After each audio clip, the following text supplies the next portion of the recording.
নমস্কার বন্ধুরা, ভগবানের বাণী চ্যানেলটিতে আপনাদের সকলকে স্বাগত জানাই। আজকের এই ভিডিওটি অবশ্যই মন দিয়ে শেষ পর্যন্ত দেখুন। তাহলে চলুন শুরু করা যাক। বন্ধুরা, কোয়ালপাড়া আশ্রমে শ্রী শ্রী মা শারদার দিনগুলো কেমন কাটত, জগদম্বা আশ্রম কেন প্রতিষ্ঠিত হয়েছিল, এই সব কিছু আপনাদের সঙ্গে পূর্ববর্তী এই ভিডিওটিতে বলেছি। আজ এই ভিডিওটি তারই দ্বিতীয় পর্ব বলা যায়। জগদম্বা আশ্রমে মা কতবার এসেছিলেন ও জয়রামবাটি থাকাকালীন মায়ের দৈনন্দিন জীবনের কিছু কথা, যা স্বামী ঈশানানন্দ মহারাজ লিখে গেছেন। আজকের ভিডিওটিতে তার লেখনী থেকে কিছু কথা আপনাদের সাথে বলবো, তাই ভিডিওটি প্রথম থেকে শেষ পর্যন্ত দেখুন। আশা করি মায়ের কিছু কথা জেনে আপনাদের ভালো লাগবে। বন্ধুরা, শ্রী শ্রী মা শারদা কলকাতা থেকে জয়রামবাটি থেকে কলকাতা আসার পথে মাঝে কোয়ালপাড়া আশ্রমে বিশ্রাম নিতেন। মা এই জায়গাটিতে থাকতে খুবই পছন্দ করতেন, তাই মায়ের কথা মতো ওখানে একটি মায়ের জন্য ঘর তৈরি হয়েছিল। সেটাই জগদম্বা আশ্রম নামে পরিচিত। এখানে এসে মা কিছুদিন করে বিশ্রাম নিতেন। এখানে তিনি প্রথমবার এক পক্ষকাল ছিলেন। দ্বিতীয়বার যখন আসেন, এই আশ্রমে মায়ের ভাব সমাধি হয়েছিল। কিন্তু সকলে কি হয়েছিল জিজ্ঞাসা করলে মা বলেছিলেন মাথাটা একটু ঘুরে গিয়েছিল। কিন্তু পরে মায়ের যখন খুব জ্বর ছিল, তখন মা ঈশানানন্দ মহারাজকে বলেছিলেন যে কোয়ালপাড়ায় থাকাকালীন যেবার মাথা ঘুরে গিয়েছিল, তখন তিনি সাক্ষাৎ ঠাকুরকে দর্শন করেছিলেন। দুপুরে বাইরে প্রচণ্ড রৌদ্র ছিল। সেই সময় সদর দরজা দিয়ে ঠাকুর এসে ঠান্ডা বারান্দায় শুয়ে পড়েন। এই দেখে মা তাড়াতাড়ি আঁচল পেতে দিতে গেছেন।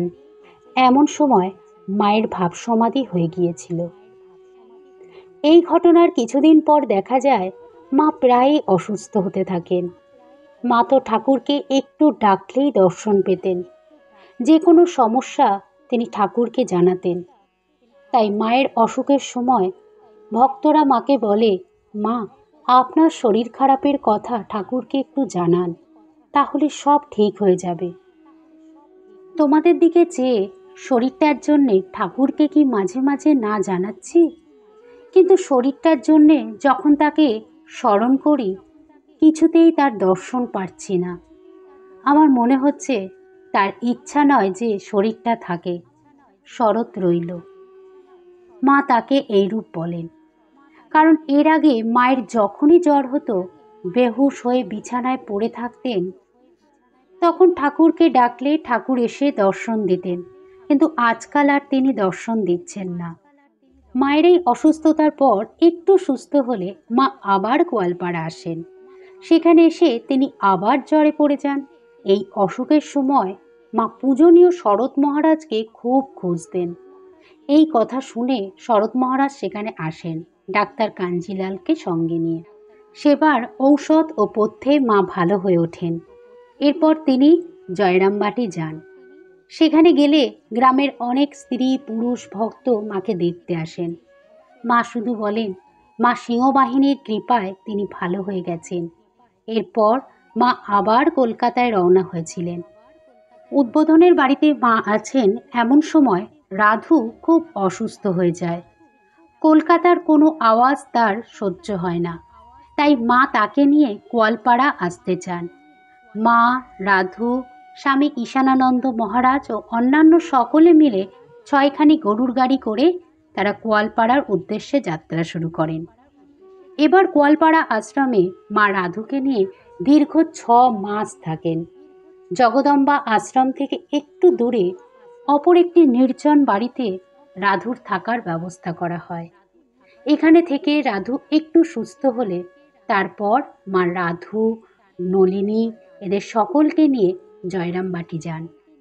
এইভাবে সকলের সঙ্গে মিলে মায়ের দিনগুলো ভালোই কেটে যেত। এর কিছু পর রাধুর সন্তান হয়। 6 মাস হয়ে যায়। তখনও রাধু অনেক দুর্বল। মা তার সব দেখাশোনা করতেন। রাধু সেই সময় একটু আফিম খেত। মা তার সেই আফিম খাওয়ার অভ্যাস কমানোর চেষ্টা করতেন।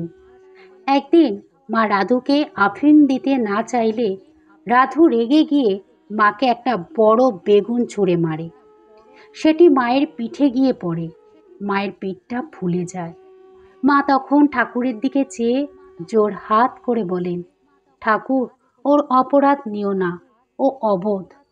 তখন মা নিজের পায়ের ধুলো নিয়ে রাধুর মাথায় দেন ও বলেন, রাধি, এই শরীরকে ঠাকুর কোনোদিন একটি শাসন বাক্য বলেননি, আর তুই এত কষ্ট দিচ্ছিস।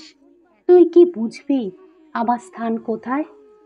তোদের নিয়ে পড়ে আছি বলে তোরা কি মনে করিস বল দেখি। মায়ের এই কথা শুনে রাধু তখন কেঁদে ফেলে। এই সময় মা একটু টাকা পয়সার টানাটানিতে কাটাতেন, কারণ রাধুর জন্য মায়ের অনেক খরচ হয়ে যেত। জয়রামবাটিতে থাকাকালীন মা প্রায়ই জ্বরে ভুগতেন। শরীর খারাপ থাকা সত্ত্বেও মা সেই ভোর 3টের সময় উঠে প্রাতঃকৃত্যাদি সমাপন করে জপ করে আবার শুয়ে পড়তেন। এই সময় মা একদিন বেলা 9টা-10টার সময় বসে তেল মাখছেন। ওই সময় একজন ঝাঁট দিয়ে ঝাঁটাটি ছুঁড়ে একদিকে ফেলে রেখে দিল। তা দেখে মা বলেন, ও কি গো, কাজটি হয়ে গেল আর অমনি ওটি অশ্রদ্ধা করে ছুঁড়ে দিলে? ছুঁড়ে রাখতেও যতক্ষণ, আস্তে ধীরে রাখতেও ততক্ষণ। ছোট জিনিস বলে কি তুচ্ছ বোধ করতে আছে? যাকে রাখো সেই রাখে, আবার তো ওটি দরকার হবে। তাছাড়া এ সংসারে ওটিও তো একটি অঙ্গ, সেদিক দিয়েও ওর তো একটা সম্মান আছে। যার যা সম্মান তাকে সেটুকু দিতে হয়। ঝাঁটাটিকেও মান্য করে রাখতে হয়, সামান্য কাজটিও শ্রদ্ধার সঙ্গে করতে হয়। মা এইভাবেই ছোট ছোট ঘটনার মধ্য দিয়ে আমাদেরকে শিক্ষা দিতেন। একবার এক বুড়ো গোছের লোক মায়ের পায়ের ধুলো নিতে চাইল। মা তাকে বারণ করলেও সে শোনে না। জোর করে সে মায়ের পায়ের ধুলো নেয়। তারপর থেকে মা অসহ্য পায়ের জ্বালা আর পেটের ব্যথায় কষ্ট পায়। 3-4 বার মা পা ধুয়ে নেন, তবুও মায়ের পায়ের জ্বালা যায় না। আসলে অশুদ্ধ চিত্তের মানুষরা প্রণাম করলে মায়ের এমন অসুবিধা হতো, আর মাকে সেটা সহ্য করতে হতো। এই প্রসঙ্গে একটি মজার কথা বলি, শুনুন। একবার উদ্বোধনের বাড়িতে মাকে এক ভক্ত প্রণাম করতে গিয়ে মায়ের পায়ের বুড়ো আঙুলের উপর জোরে মাথা ঠুকে দেয়। মা ব্যথা পেয়ে উহ করে উঠেছিলেন। নিকটে যারা ছিল তারা তাকে জিজ্ঞাসা করে, কেন এমন করল? তখন ভক্তটি জবাব দেয়, মায়ের পায়ে মাথা ঠুকে ব্যথা রেখে দিলাম। যতদিন এই ব্যথা থাকবে ততদিন মা আমাকে স্মরণ করবেন। এই ঘটনায় মায়ের খুব হাসি পেয়েছিল। যাই হোক, এরপর থেকে মা প্রায়ই জ্বরে খুব অসুস্থ থাকতেন। কলকাতা, কোয়ালপাড়া আশ্রম, জয়রামবাটি তার নিত্য যাওয়া আসা চলত। কিন্তু শেষে তিনি আর পারতেন না।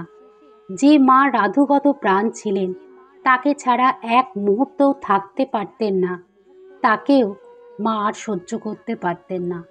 রাধুকে জয়রামবাটি পাঠিয়ে দিতে বলেছিলেন। নলিনী ও মায়ের কাছে যেতে সাহস করত না। রাধুর ছেলের প্রতিও মায়ের আর কোনো টান ছিল না। এইভাবে মা আস্তে আস্তে সংসারের মায়া কাটিয়ে উঠতে থাকেন। এই সময় তার অসুস্থতাও বাড়তে থাকে। তিনি তখন শুয়ে শুয়েই জপ করতেন, আর ছেলেদের জন্য তিনি ঠাকুরের কাছে প্রার্থনা করতেন, হে ঠাকুর, ওদের চৈতন্য দাও, মুক্তি দাও। এই সংসারে বড় দুঃখ কষ্ট, আর যেন তাদের না আসতে হয়। স্বামী ঈশানানন্দ মহারাজ এইভাবে মাকে খুব কাছ থেকে দেখেছিলেন। তিনি তার লেখনীতে মায়ের এই কথাগুলো তুলে ধরেছেন, যার জন্যে আমরা সমৃদ্ধ। আমরাও সকলে মায়ের পায়ে আশ্রয় করেই বেঁচে থাকতে চাই। মা আছেন, আমাদের আর চিন্তা কি। বন্ধুরা, এবার শুনে নিন মায়ের বলা কিছু অনুপ্রেরণামূলক উক্তি। মানুষের মনে আঘাত দিয়ে কি কথা বলতে আছে? কথা সত্য হলেও অপ্রিয় করে বলতে নেই, শেষে ঐরূপ স্বভাব হয়ে যায়। মানুষের চক্ষু লজ্জা ভেঙে গেলে আর মুখে কিছু আটকায় না। ভগবানের কাছে কি প্রার্থনা করতে হয় জানো? নির্বাসনা প্রার্থনা করতে হয়। কেননা বাসনাই সকল দুঃখের মূল, বারবার জন্ম মৃত্যুর কারণ, আর মুক্তিপথের অন্তরায়। কাজকর্ম করবে বই কি, কাজে মন ভালো থাকে, তবে জপ ধ্যান প্রার্থনাও বিশেষ দরকার। অন্তত সকাল সন্ধ্যায় একবার বসতেই হয়। ওটি হলো নৌকার হাল। সন্ধ্যাকালে একটু বসলে সমস্ত দিন ভালো মন্দ কী করলাম না করলাম তার বিচার আসে। মানুষের প্রত্যেক খুঁটিনাটি কাজটিতে শ্রদ্ধা দেখলে ঠিক ঠিক মানুষটি চেনা যায়। মানুষের হাজার উপকার করে একটু দোষ করো, মুখটি তখনই বেঁকে যাবে।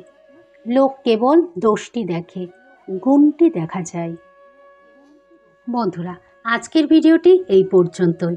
এই কোয়ালপাড়া আশ্রম সংক্রান্ত পূর্ববর্তী ভিডিওর লিঙ্কটি ডেসক্রিপশন বক্সে দিয়ে দিলাম। আপনারা যারা ওটি দেখেননি দেখবেন প্লিজ। মায়ের দৈনন্দিন জীবনের কথা যত জানবেন দেখবেন মায়ের প্রতি শ্রদ্ধা তত বাড়বে। সাক্ষাৎ জগৎমাতা মা দুর্গা, তবু তিনি কত সাধারণভাবে সকলের মাঝে সুখে দুঃখে দিন কাটিয়েছেন। তার উপদেশগুলি আমাদের নিত্য জীবনে অতি প্রয়োজনীয়, অতি গুরুত্বপূর্ণ। শুধুমাত্র পূজায় ভক্তি বাড়ানো সম্ভব নয়। জগৎমাতাকে যত জানা যাবে, যত তার বাণী অনুসরণ করা যাবে, ততই আমরা মায়ের কৃপাধন্য হতে পারব। সকলে ভালো থাকবেন। কমেন্টে জয় মা সারদা লিখতে ভুলবেন না। জয় ঠাকুরমা স্বামীজি। ধন্যবাদ।